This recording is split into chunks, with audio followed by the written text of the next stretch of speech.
இந்த வீடியோ கொஞ்சம் கவனமா பாருங்களேன். பறந்துட்டு இருந்த ஒரு வௌவால் போட்ட எச்சம் நேரா ஒரு கருப்பு காளையோட கண்ணில் போய் விழுது. ஷாக்கான அந்த காளை பக்கத்துல இருந்த இன்னொரு காளை பலமா முட்டுது. எதுவுமே புரியாத அந்த காளை முழு பலத்தோட திருப்பி தாக்குது. கொஞ்ச நேரத்தில் இரண்டு காளைகளும் ஒருத்தருக்கு ஒருத்தர் பயங்கரமா மோதிக்கிறாங்க.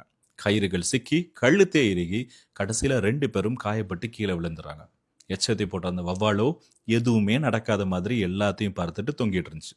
சைக்காலஜில இதை கான்ஃப்ளிக்ட் சீடிங்னு சொல்லுவாங்க.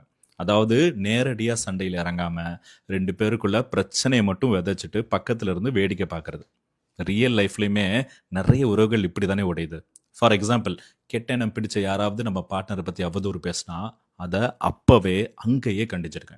ஏன்னா, அது அந்த எச்சம் மாதிரி. அத விட்டுட்டு அந்த எச்சத்தை சுமந்துட்டு வீட்டுக்குள்ள கொண்டு வந்தீங்கன்னா, நம்ம வீடு தான் நாறிப்போகும்.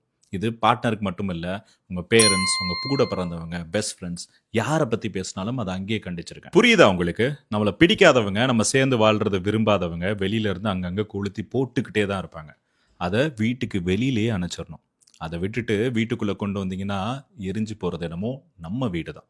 இந்த வீடியோ உங்க கூட கனெக்ட் ஆச்சுன்னா, ஐ லவ் மை ஃபேமிலின்னு கமெண்ட் பண்ணுங்க. உங்க ஃப்ரெண்ட்ஸ் அண்ட் ஃபேமிலி கூட நெறைய ஷேர் பண்ணுங்க. வாழ்க்கை ரொம்ப அழகாக இருக்கும்.